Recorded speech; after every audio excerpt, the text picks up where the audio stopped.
Joe, pro boxing fans, just had the final face-off at the press conference. KSI's just said to us that you're terrified up there and you don't have the same energy you had during the first press conference. What do you want to say to that? It's total nonsense. He's just trying to make himself feel better because he's afraid.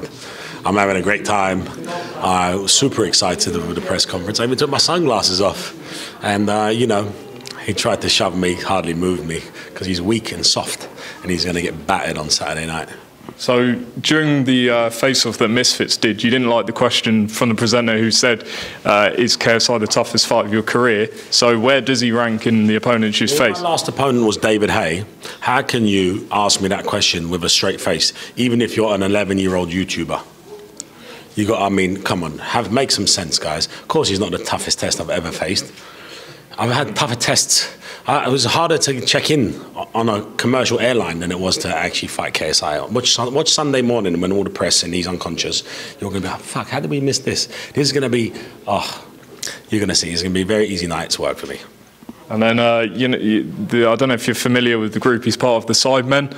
One of them, Miniminter, said that he was sat in front of you and you were sort of getting gassed, he said, about the money for the fight, even though you've denied that this is a money fight. So do you have any response to him? Well, see, you know what I found actually that was quite funny? When I did the Twitter space, that Muppet Dylan Dennis went on and started saying that there was texts that I was meant to spar him or something. See, they just lie. They just make things up. See, in real business, in real companies, you can't just make up things and just put them out there. And so, never know this guy. This guy's never sat next to me. No idea what you're talking about. Not gassed about the money because I'm not making any money. I'm actually losing money for this fight. So I don't know what I'm gassed about when, you know, this is probably it's actually cost me money compared to what I would have done doing my own job. So I don't know what, I have no idea what he's talking about. I don't know who he is. I don't know who the Sidemen are.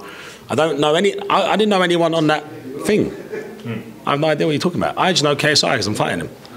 Joe, is there a level of respect, and does that respect stop for JJ past when we start getting into talking about his boxing skills? Is it just on a business level you see that respect there? I don't disrespect anyone. Why would I disrespect JJ? What's he done to me? He's just an opponent I have to fight. If I didn't have to fight him, nothing would change. If I have to fight him, nothing would change. That's the difference between professional boxers and these guys. It was a mess out there. It looked like Jerry Springer. Because everyone's trying to out-tough, everyone's got ego, everyone's scared, everyone's insecure. See how calm I've been from the first press conference to the last press conference, right? Nothing's changed, even for him to say that, you know, oh, my energy changed. My energy hasn't changed. I'm laughing at him from the beginning to the end because this is the easiest fight of my career. And at the end of the day, it's like, the respect don't change because he's doing his best.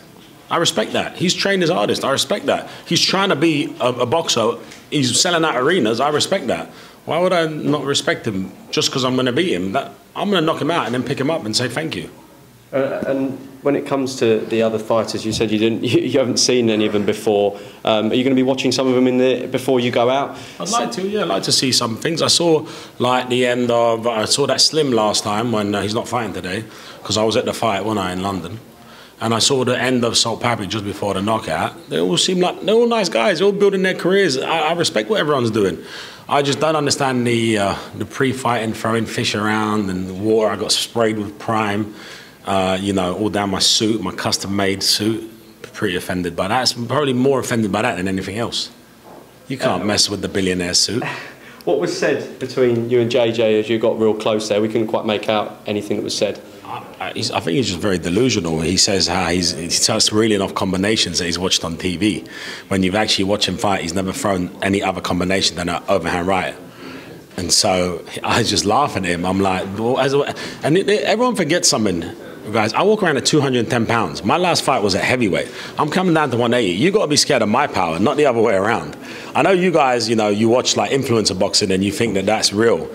That shit ain't real, bro. When he sees me hitting with them little 10-ounce gloves on, he's got to be worried. It's not going to be the other way around. Trust me, I've been hit by big men like David Haye, weighing 235 pounds, and I'm still here. And he didn't get dropped. And so, you know, it's my benefit that he has that calm, aggressive attitude because that's what I want the fight to be. That's a better fight to me than for him staying long and running. Did Jake Paul say on the podcast you went on that he'll fight you if you win this fight? He did say that, yeah. He said it twice. He said it on the podcast, he said let's run it, and he said it privately on a video I was doing, just me and him. Okay, interesting. Joe, Obviously, you're quite big in the business world. You've done a lot in business. What do you make as Misfits of a brand? I think he's doing a great job as a brand. I've always said that from the beginning to the end. I think what KSI's done with all his fighters he's brought on and Mams, they've really built a cool brand that keeps kind of evolving and keeps getting cool.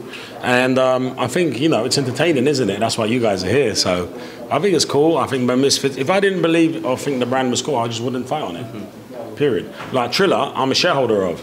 That's how much I believe in Triller as a company. And Misfits is another company. Like, I wouldn't have fought on Triller if I didn't believe in Triller. And now Misfits, I wouldn't fight on it if I didn't believe in Misfits. I was serious about the £10 million offer to buy it off him. Do you think it's a bit low? Oh, I don't know what the P&L is, but I think just as a brand, it's worth 10 million. If someone tells me they're making, 100 million a year, maybe. But I would like to see the P&L and the profit margins, like to see the tax returns, and I'd make a real offer. But after I knock him out, it is going to be significantly worth less because their main headliner, who is KSI, won't really be a headliner. It'll be me.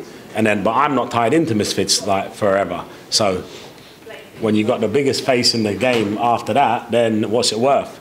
Then I'm probably worth quite a lot, aren't I? Just one last thing before I do let you go. You obviously want to box again. Obviously in your mind, you beat KSI on Saturday night. Would Jake Paul be next? Will there be a few fights for Jake? I don't know if I want to box again, to be honest. I might retire after this, after I knock him out. I'm kind of comfortable where I am in life.